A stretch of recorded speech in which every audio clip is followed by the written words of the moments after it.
एक चिड़िया थी और एक चिड़ा था। दोनों एक ही पेड़ पे एक ही घोंसले में रहते थे। प्रेम तो दोनों में था, लेकिन चिड़िया चिड़ा से जान से ज़्यादा हद से अधिक प्रेम करती थी। चिड़िया के मन में, आँखों में और हृदय में वह चिड़ा ही समाया था। वह चिड़ा के अतिरिक्त किसी अन्य पंछी के विषय में विचार तक नहीं करती थी। एक दिन चिड़िया ने चिड़ा से कहा कि अगर भविष्य में अचानक मेरी मृत्यु हो जाए तो तुम मेरे बच्चों को कभी मेरी कमी महसूस मत होने देना। चिड़ा ने कहा, अरे भाग्यवान, ऐसी अशुभ बातें नहीं करते, और रही बात बच्चों की तो ये मेरे भी बच्चे हैं। चिड़िया ने कहा, नहीं, आज तुम मुझे वचन दो कि मेरे बाद तुम हमारे बच्चों को भरपूर प्रेम दोगे। जब तक वे बड़े नहीं हो जाते उनका तुम अच्छी तरह से पालन पोषण करोगे, मेरी कमी महसूस नहीं होने दोगे। चिड़ा ने कहा, ठीक है, मैं तुम्हें वचन दे रहा हूँ कि तुमने जो कहा है मैं वही करूँगा। मुझ पे विश्वास रखो और निश्चिंत रहा करो। चिड़ा से ऐसी बातें सुनकर चिड़िया खुश और चिंतामुक्त रहने लगी। कुछ दिनों बाद एक दिन वह चिड़िया किसी स्थान पर दाना चुग रही थी। तभी एक शिकारी की नज़र उस चिड़िया पे पड़ी। शिकारी ने तुरंत निशाना साधा और चिड़िया पर वार कर दिया। चिड़िया घायल हो गई और वहीं तुरंत मर गई। चिड़िया के मरने के बाद चिड़ा 2-4 दिनों तक चिड़िया की तलाश में फिरता रहा और बच्चों पे थोड़ा मोड़ा ध्यान भी देता रहा। मगर जब चिड़िया कहीं नहीं दिखी तब चिड़ा समझ गया कि अब वह इस दुनिया में नहीं है। वह समझ गया कि चिड़िया किसी शिकारी का शिकार हो चुकी है। चिड़ा अब दूसरी चिड़ियों में रुचि लेने लगा और बच्चों पे ध्यान देना बिल्कुल ही कम कर दिया। एक रोज चिड़ा एक चिड़िया को अपने घोंसले में लाया। आते ही चिड़िया ने बच्चों को घोंसले से बाहर ढकेल दिया। चिड़ा कुछ ना बोला। बच्चे जमीन पे गिरते ही मर गए। जितना जीना था उतना जीने के बाद चिड़ा भी एक दिन मर गया। उस चिड़िया और चिड़ा का दूसरा जन्म हुआ। इस जन्म में चिड़िया को मानव योनि मिली और चिड़ा को खरगोश योनि मिली। वह चिड़िया लड़की बनकर इस दुनिया में आई। लड़की बड़ी हुई और उसकी शादी हो गई। उसका आदमी फौज में नौकरी करता था। अब वह एक फौजी आदमी की औरत थी। जब उस औरत का आदमी अपनी नौकरी पे चला गया तो अपना अकेलापन दूर करने के लिए उसने बीड़ा बजाने का ढंग सीख लिया। एक दिन वह बीड़ा बजा रही थी कि अचानक उसकी नज़र अपने कमरे के सामने बाहर बैठे एक खरगोश पे पड़ी। वह खरगोश बड़े ध्यान से बीड़ा की ध्वनि सुन रहा था। औरत ने मन ही मन सोचा कि चलो परिवार का कोई सदस्य मेरी बीड़ा सुने न सुने, यह खरगोश मेरी बीड़ा सुन रहा है, यही काफ़ी है। चूँकि वह कमरा घर से थोड़ा हटके था, वह कमरा मेहमानों के लिए बनाया गया था। घर वालों को परेशानी न हो इसलिए वह औरत काम धाम निपटाने के बाद उसी कमरे में जाकर बीड़ा बजाया करती थी। उस दिन के बाद औरत जब भी बीड़ा बजाने बैठती तो बीड़ा की ध्वनि सुनते ही खरगोश वहां पहुंच आता। खरगोश रोज दरवाजे पे बैठकर बीड़ा सुनता और बीड़ा वादन बंद होने पे चला जाता था।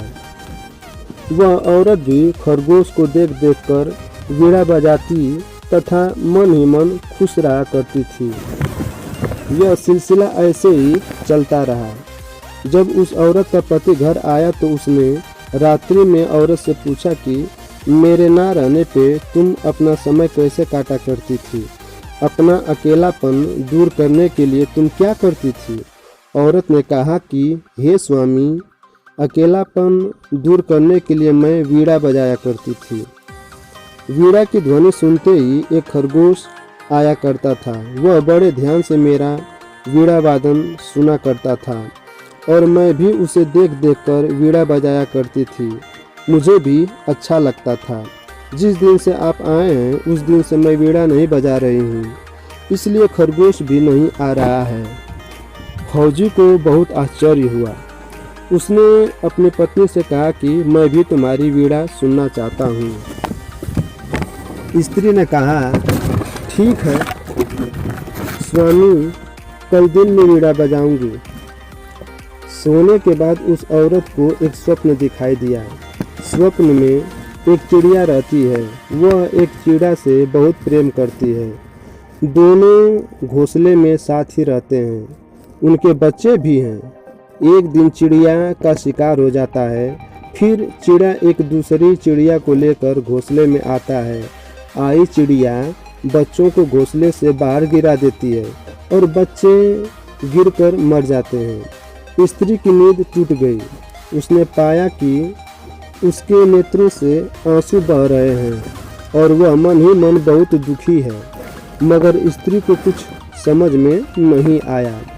कुछ देर पश्चात फिर वह सो गई। रात बीतने के बाद सुबह का सारा काम धाम निपटा कर दोपहर के समय वह वीणा बजाने बैठी। पति भी साथ में था। वीणा की धुन सुनते ही खरगोश वहां आ पहुंचा। फौजी ने जब खरगोश को देखा तो उसने सोचा कि अगर जानवर उसकी पत्नी की वीणा सुनकर मोहित हो सकता है तो कोई पुरुष भी मोहित हो सकता है।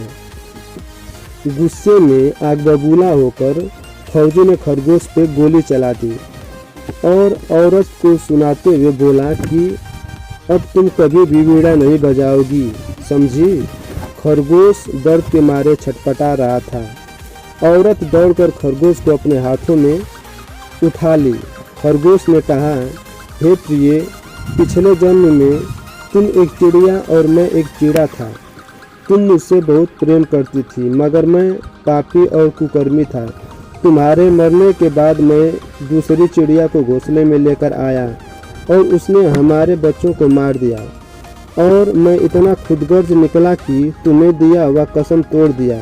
बच्चों को जरा भी ख्याल न रख सका। उनकी मृत्यु का कारण मैं ही था। मैं बहुत बड़ा पापी और नीच था। उसी की सज़ा आज मिली है मुझको। यह मेरा दुर्भाग्य ही है कि मैं रोज़ तुम्हारी वीणा वादन सुनता था, तुम्हें देखता था, मगर शर्म के मारे कभी तुम्हारे पास नहीं गया। तुम्हें छूने की हिम्मत न हुई। इससे बड़ा दुर्भाग्य और सज़ा क्या होगी कि जो पूर्व जन्म में मुझसे अगाध प्रेम करती थी वह इस जन्म में किसी गैर की जीवन संगनी बनी है। भगवान ने अच्छा न्याय किया है। मेरे प्राण निकलने वाले हैं। मैं ईश्वर से यही प्रार्थना करके मर रहा हूँ कि अगले जन्म में तुम मेरी बनकर मुझसे मिलो। कहते हुए खरगोश के प्राण निकल गए। अब औरत को रात में दिखे स्वप्न और बहे आंसू का मतलब समझ में आ चुका था। वह आंखें भरकर रोने लगी। कुछ क्षण बाद उसने खुद को संभाला और वीणा उठाकर अपने पति से बोली, मैं अब वीणा बजाना कभी नहीं छोड़ूंगी। मैं आज आपको त्याग रही हूँ। जिसे मेरी वीणा से प्रेम था उस प्रेमी को आपने मार दिया। मैं उस प्रेमी के हत्यारे के साथ नहीं रह सकती। कहकर वह स्त्री उस फौजी को त्याग कर चली गई। जाकर कहीं वीणा बजाते हुए खरगोश की यादों के सहारे अपना जीवन व्यतीत करने लगी। तो फिर मिलते हैं दोस्तों किसी और नई कहानी के साथ। तब तक के लिए बाय, टेक केयर, खुश रहिए।